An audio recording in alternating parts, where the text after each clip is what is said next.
기도하겠습니다.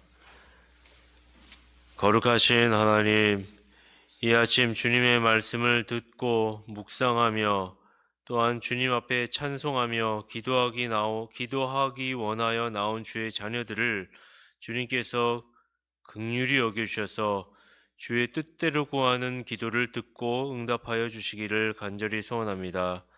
아버지 말씀 앞에 우리 자신들을 내어놓고 우리의 자신을 비추어 보는 시간이 되게 하시고 우리의 삶을 비추어 보며 주님의 말씀을 통하여 지침을 얻고 돌아가는 시간 되도록 주의 성령님께서 이 시간 함께하여 주시옵소서.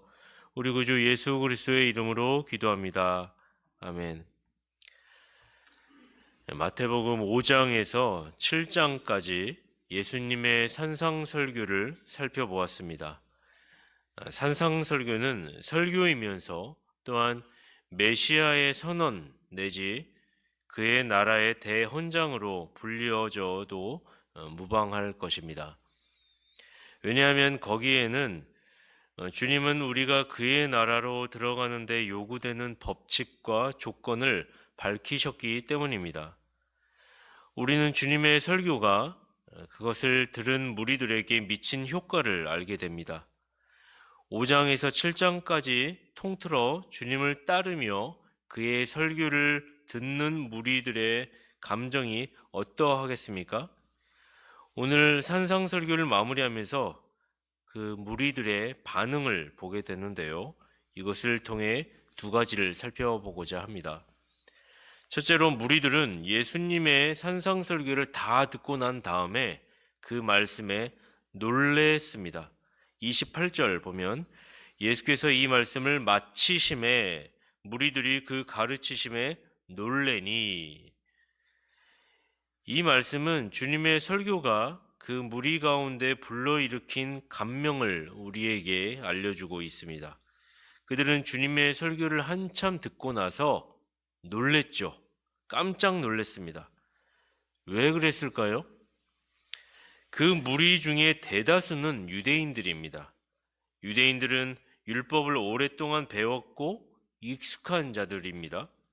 그런데 유대의 자칭 메시아라고 불렸던 자가 와서 들어보지 못했던 율법의 해석을 해주는데 그 해석해주는 거에 있어서 너무나 탁월했기 때문입니다.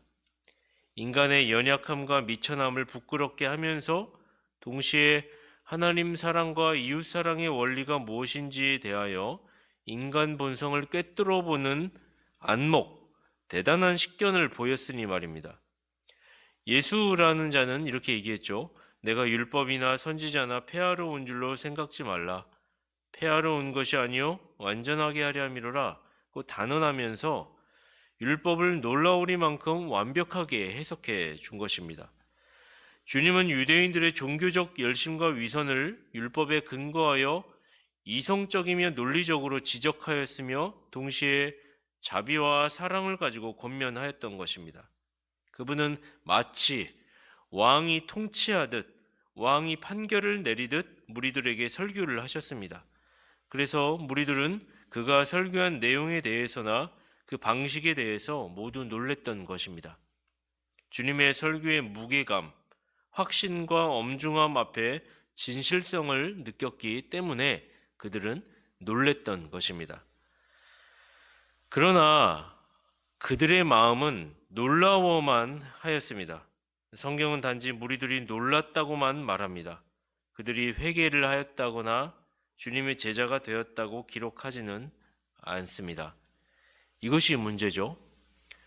많은 사람들이 강단에서 외쳐지는 말씀 앞에 동의합니다.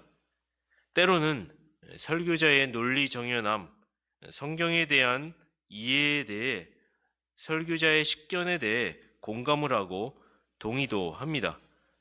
뿐만 아니라 그 설교를 들으면서 자신의 상황 속에 비춰보며 어떻게 알았지? 어떻게 내 이야기를 하고 있지? 라고 생각하며 놀라워하기도 하죠. 그러나 애석하게도 놀라는 것에 그치고만 맙니다. 주님은 산상설교의 마지막 단락에서도 말씀하셨지만 하나님의 뜻대로 하는 자라야만 천국에 들어간다고 하셨습니다. 하나님의 뜻대로 하는 자라라고 함은 주님의 말씀을 듣고 놀라워하는 것에만 그치는 것이 아니라 듣고 행하는 자를 말하는 것이죠. 즉 믿어 순종하는 자입니다. 지적인 이해, 마음의 동의는 누구나 할 수 있습니다. 누구나 가슴을 쓸어내리며 그렇지, 맞아, 어떻게 내 이야기를 하지? 놀랄 수도 있습니다. 인도의 간디라고 하는 현자가 예수님의 산상설교를 즐겨 듣고 그것에 꽤나 동의를 하면서 맞장구를 쳤다고 하는 얘기가 이상한 일은 아닐 것입니다. 그런데 이것이 실제 자신의 삶의 영역으로 그 말씀의 원리를 끌고 가 실천하는 것과는 무관하게 산다면 어떻겠습니까? 놀라기만 할 뿐 자신의 죄와 사망의 습관을 버리지는 않는다면 주님의 말씀을 놀라워하는 것은 단지 해프닝에 그치는 것뿐입니다. 이것이 딜레마죠. 마태는 산상설교를 마치면서 청중들의 반응을 집어넣은 것입니다. 예수님의 말씀을 그의 가르치심이 맞춰지고 무리들은 놀라니 이렇게 얘기하고 있는 것이죠. 마태는 주님의 말씀, 마태복음 5장에서부터 7장까지 산상설교의 그 주님의 대헌장, 메시아의 그 선언을 쭉 설명하고 그냥 마쳤으면 더 그림이 좋았을 것 같은데 왜 굳이 무리들이 논란이라고 하는 구절을 집어넣은 것일까요? 독자들에게 이 이야기를 하고 싶은 것이 아니겠습니까? 주님의 가르침에 동의하고 놀라는 것에 그쳐서는 안 된다고 말입니다. 둘째로 무리들은 주님의 가르침을 두고 권세 있는 자와 같다고 느꼈습니다. 첫째는 놀랬다라고 이야기를 했고 29절에 보면 그들은 주님의 가르치는 것을 권세 있는 자와 같이 느꼈습니다. 29절입니다. 이는 그 가르치시는 것이 권세 있는 자와 같고 저희 서기관들과 같지 아니함일러라.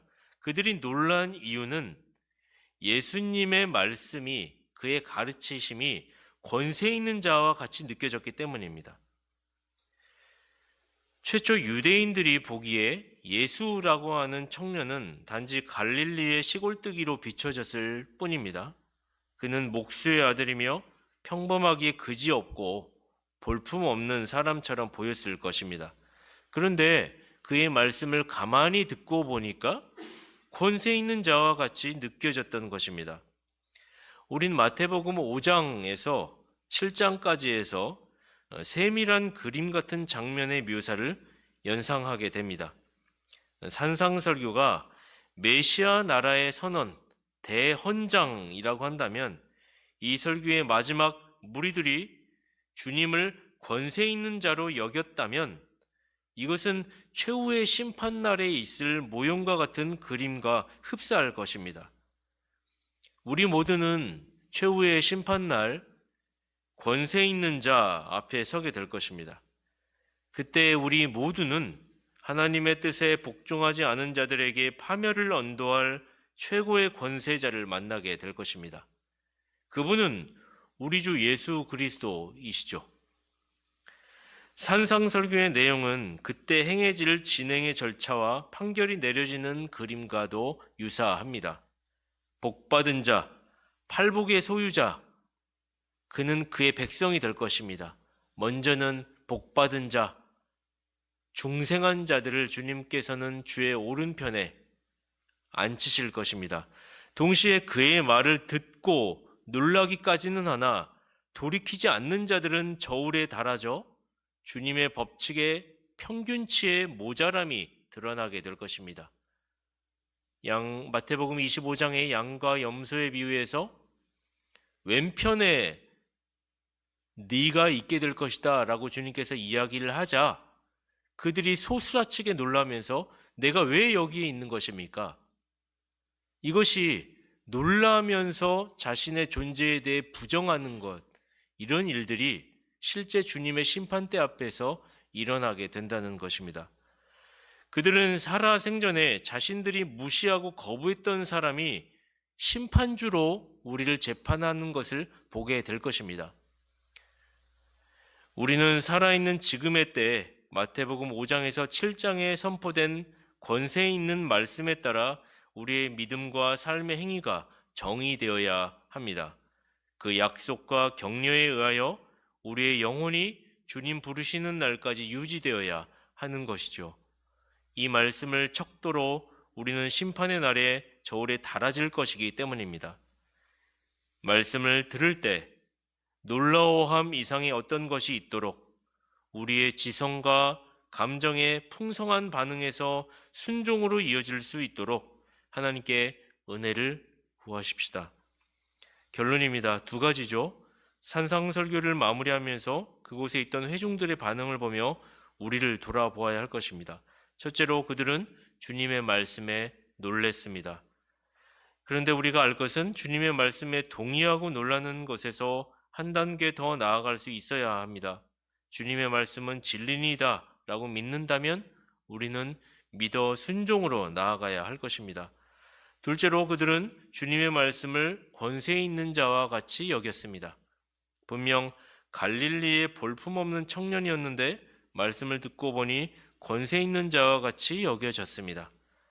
산상설교를 읽은 모든 독자들은 이것을 기억하여야 할 것입니다.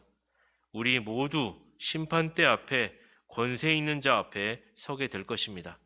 그 앞에서 우리는 부끄러움 없는 자로 인정받기를 바랍니다. 그러므로 우리는 오늘의 삶에서 권세 있는 말씀에 따라 우리의 믿음과 삶의 행위가 정의되어야 할 것입니다. 이로써 임박한 진노를 피하고 주님의 나라, 영광의 나라에 들어서는 저와 여러분이 되기를 소망합니다. 기도하겠습니다. 거룩하신 하나님, 오늘 주님의 말씀을 묵상하고 듣고 우리 마음속에 새겨진 바 산상설교의 주님의 말씀이 우리의 삶의 원리요 지침이 되어 그 권세 있는 자 앞에 우리가 부복하고 은혜를 구하는 자들이 되기를 원함을 고백합니다. 말씀을 듣고 놀라는데 그치는 것이 신앙의 표지가 아니라 그것은 세상 이성을 가진 사람이라면 누구나 그렇게 할 수 있는 상황임을 우리가 알게 되었사오니 세상 이성적이고 똑똑하였던 간디라고 하는 사람, 그 외에도 수많은 이성적인 사람도 말씀을 듣고 그렇지 논리적이지 라고 생각할 수 있지만 그것이 신앙의 전부가 아님을 주께서 가르쳐 주셨사오니 우리로 하여금 말씀을 들을 때마다 우리의 가슴에 새겨졌던 것들 앞에 실제적인 실천으로 나아가 주님의 말씀이 진리임을 증거하는 자들 되도록 힘과 지혜와 능력을 더하여 주시옵소서. 우리 구주 예수 그리스도의 이름으로 기도합니다. 아멘.